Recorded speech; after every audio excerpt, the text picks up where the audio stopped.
La mer n'est pas une masse d'eau dans laquelle on plongerait pour éprouver son souffle, ses forces nouvelles ou la carène d'un navire. Elle n'est pas le berceau tendre de verre qu'on briserait du tranchant de la main pour toucher quelques fantômes.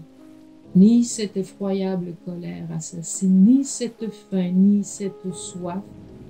La mer est un bloc de granit, et dans le feuilleté de cette pierre insensible, nous étions vivants et désœuvrés. Personne ne doutait de la véhémence du large, un savoir arraché à l'enfance, arraché à quelque espoir froid ou mensonge, certainement éveil, certainement rançon. Mais nous, debout sur quelque pont splendide, solitaire figure de proue sirène, nous, toute attente, tout grain, fabriqués dans l'orage et les lames sourdes au mi-temps des marées.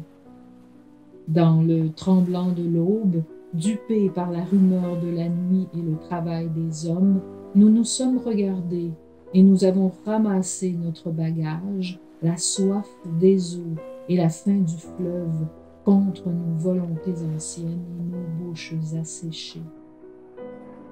Nous habitions les œuvres mortes du navire et dans les cabines s'entrechoquaient nos outils, architectes tisserands, ouvreurs, tailleurs de pierre.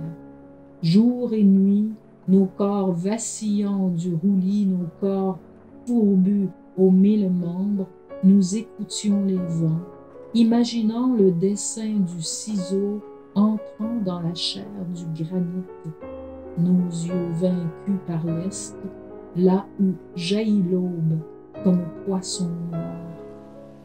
Du rivage, rien n'avait semblé impossible au regard, aux yeux, aux pas comptés, rien des galets se déplaçant sans peine. Les vents ne rencontraient aucun obstacle qui les incline ou les broie. Les vagues ne s'épuisaient pas, telle est leur nécessité. Et nous éprouvions tout. L'exaltation du navire, chavirant sous nos pieds, nous faisait maîtres marins, oublieux de nos propres œuvres. Dans les feuillets de l'aube bleue, nous cherchions les rives, quartiers, plans.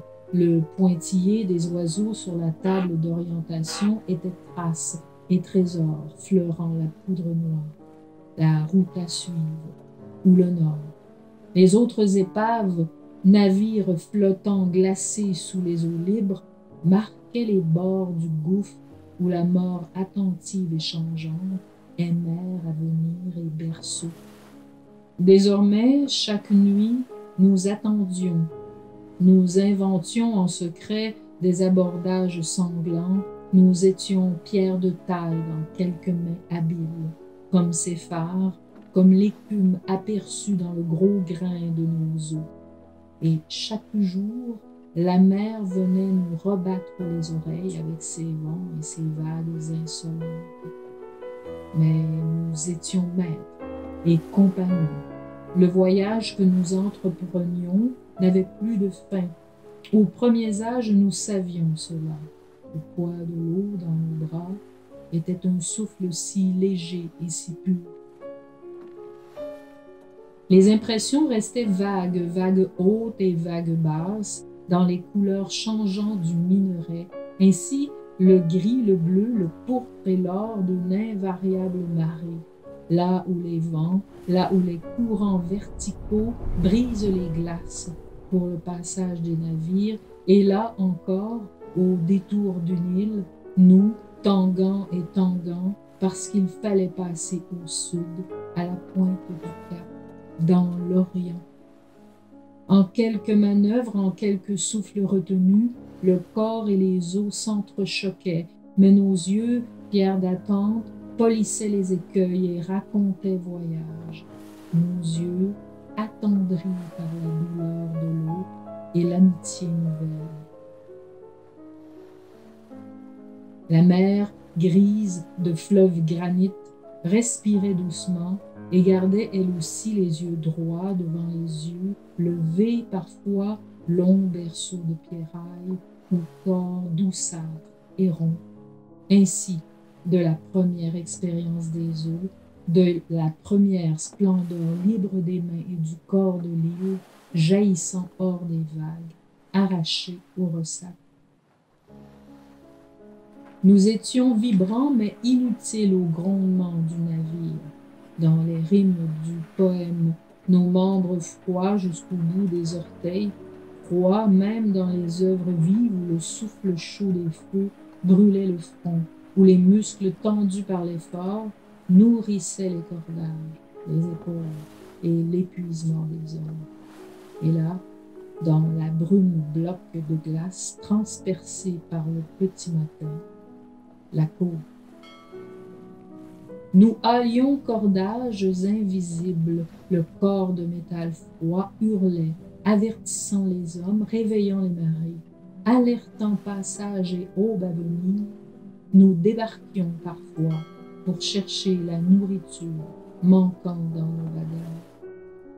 L'œil vigile, ensommeillé et tendre, l'œil le nez dans cet impossible silence, les doigts, les mains tendues vers les rocs et des arbres nains, les mains tendues tâtant la mousse nouvelle et ses textures entrelacées d'herbes et de fleurs à venir, aux berges, aux rochers roses ou gris. Devant cette toile nue, nos doigts ensanglantés n'étaient plus que douleur, ou griffures vaines, ou jappements impuissants contre le monde.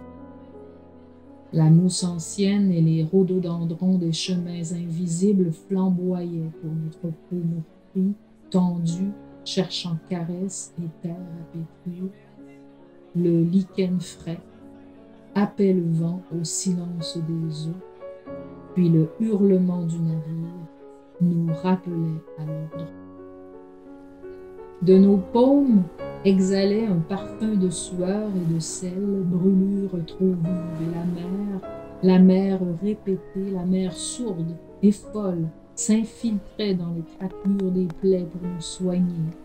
Nos outils, habiles travailleurs, s'échappaient de nos doigts.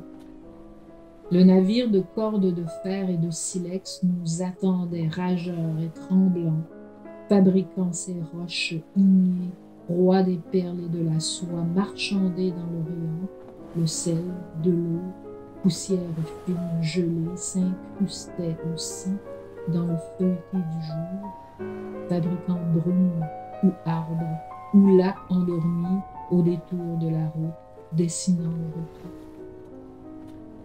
Ainsi rompus, isolés, abandonnés par la mer absente, rien contre nos vents glacés, pour empêcher le ciel de bouger, nous étions retenus dans le souffle de l'attente, et quelques étoiles un soir, quelques étoiles au milieu du fleuve, dans l'impossibilité de la nuit, rien des côtes ou des ports, mais le ciel au-dessus du navire éclairant les lamelles du mica des eaux, or rouge, or profond, or tremblé, or levé.